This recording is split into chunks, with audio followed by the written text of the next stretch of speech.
Hi உறவுகளே, எல்லாம் எப்படி இருக்கீங்க? இப்போ நீங்கள் பார்க்குற வீடியோ பட்டுக்கோட்டையில் புதிதாக கட்டப்பட்டு வரும் பேருந்து நிலையம் பஸ் ஸ்டாண்டை பற்றிய ஒரு வீடியோ.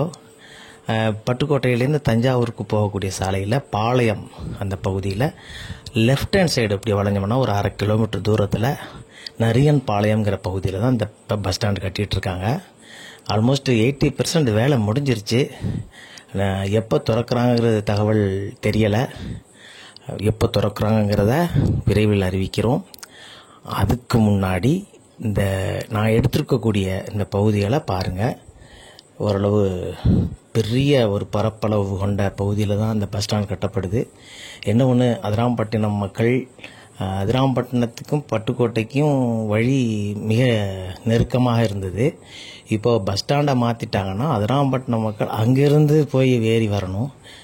நின்றுக்கிட்டே வரக்கூடிய ஆட்களாக இருந்துச்சுன்னு சொன்னால் பெரிய தெருவிலையோ அல்லது பழைய பஸ் ஸ்டாண்ட் பகுதியிலையோ வரலாம் அப்படின்னு நினைக்கிறேன். எப்படிங்கிறது புதிய பஸ் ஸ்டாண்டு திறந்த பிறகுதான் போக்குவரத்து குறித்த முழு தகவல் தெரியும்.